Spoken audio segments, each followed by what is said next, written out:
तो दोस्तों, आने वाली वट सावित्री व्रत के लिए आप सभी माताओं बहनों को ढेर सारी शुभकामनाएं।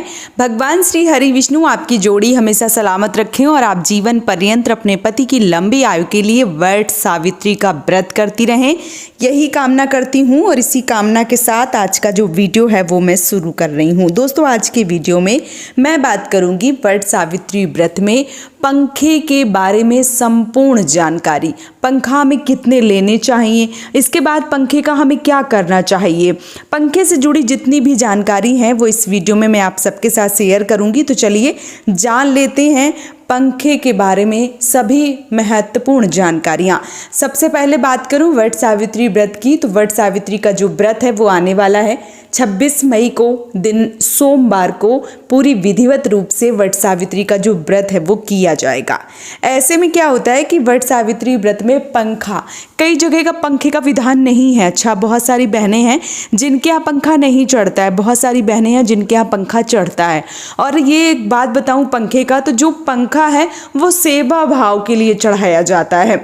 जैसे जो पंखा, जैसे सावित्री का जी का ले लें कि जब सत्यवान जी के प्राण चले गए थे तब सावित्री जी अपने पति का जो सर है वो अपने तरीके से अपने ऊपर रखी हुई थी और फिर वो पंखे से हवा कर रही थी कि कैसे भी करके उनको वो ठीक हो जाए, इसलिए वो हवा जो है वो कर रही थी। तो इसी सेवा भाव के लिए वट सावित्री व्रत में जो पंखा है वो लेने का विधान है। बहुत सारी बहनें जिनके यहाँ नहीं चलता है तो वो अगर जान गई हैं, जानकारी मिल गई है, पहले जानकारी का अभाव था, अभी उनको संपूर्ण जानकारी मिल गई है, तो पंखा जो है वो आप ले सकती हैं। और वो जो पंखा लेती हैं उसमें आप थोड़ा सा, जब आप पूजा करने जाएं, थोड़ा सा ऐपन चढ़ाएं और उस पंखे को, जो वट वृक्ष है उसमें हवा की जाती है, फिर उसी में कुछ प्रसाद और सुहाग का सामान रख के और वहाँ बैठी जो भी ब्राह्मणी होती हैं या जो फूल बेचने वाले माली इत्यादि होते हैं वो बैठे रहते हैं तो उनको दे दिया जाता है। या बहुत सारे लोग मंदिर इत्यादि में चढ़ा देते हैं, बहुत सारे लोग जरूरतमंदों को देते हैं और कुछ लोग अपने से बड़े मानदान या अपनी बड़ी, जैसे जेठानी हो गई, ननद हो गई या सास हो गई, अपनों से बड़े जो मतलब एक तरीके से बताएं कि जो पैर छूने तुल्य हैं, जिनके हम पैर छू सकते हैं, जिनसे आशीर्वाद ले सकते हैं, बहुत सारे लोग उनको दे देते हैं। तो अगर आपके यहाँ ऐसा होता है तो आप ऐसा कर सकते हैं। और कई बार क्या होता है कि बहनें पूछती हैं कि दीदी कितने पंखे चढ़ाए जाते हैं, तो देखिए सबके घर की परंपराएं अलग होती हैं। बहुत सारे लोग 2 पंखा लेते हैं, जिसमें से एक पंखा वो वट वृक्ष के नीचे छोड़ कर आते हैं, दूसरा पंखा वो जो होता है उससे वो अपने पति की सेवा करती हैं। तो अगर आपके घर में 2 पंखा चढ़ाने का विधान है तो आप 2 पंखे चढ़ा सकती हैं। अगर आपके यहाँ 1 पंखा चढ़ाने का विधान है तो आप 1 पंखा जो है वो भी ले सकती हैं।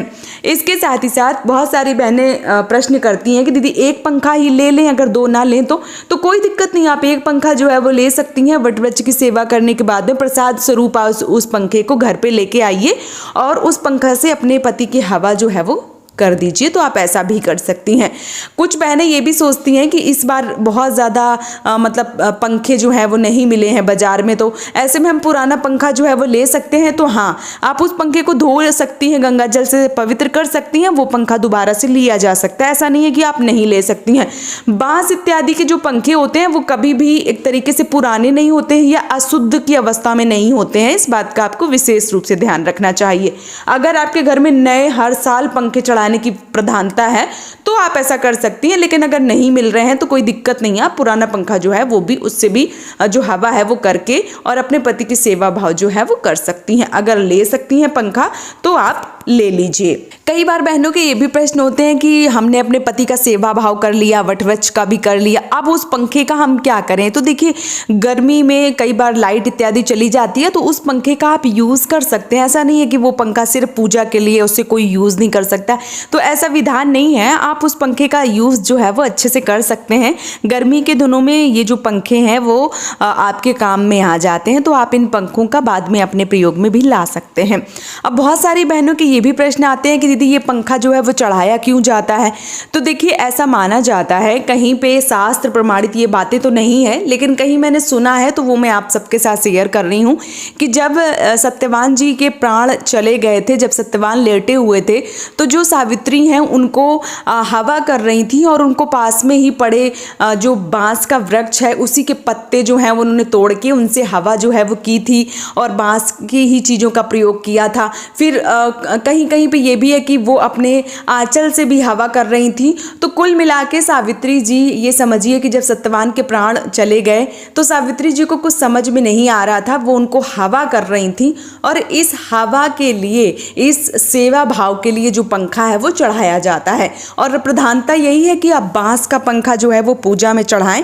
लेकिन कई बार क्या होता है कि बांस का पंखा नहीं मिल पाता है, तो ऐसे में आप जो भी पंखा आपको मिल जाता है वो पंखे का प्रयोग आप कर सकते हैं। पहली प्रधानता बांस के पंखे की है, लेकिन बहनें प्रदेश में रहती हैं, पंखा इत्यादि मिलना बहुत असंभव होता है। तो ऐसे में जो पंखा आपको मिल जाता है उस पंखे से आपको सेवा भाव कर देना चाहिए। बहुत ज़्यादा सोचने समझने की आवश्यकता जो है वो आपको नहीं होती है। तो पंखे के बारे में ये संपूर्ण जानकारी है। उम्मीद करती हूँ कि आपको पंखा से जुड़ी समस्त जानकारी पसंद आई होगी। अगर वीडियो पसंद आया है तो आप हमें सपोर्ट जरूर कीजिए। इस चैनल को सब्सक्राइब करके और वीडियो को लाइक करके आज का ये वीडियो मैं यहीं पे समाप्त करूंगी। बहुत जल्दी मिलूंगी एक और नए वीडियो के साथ में। तब तक के लिए आप सभी माताओं बहनों के एक बार फिर से वट सावित्री व्रत की ढेर सारी शुभकामनाएं। राधे राधे।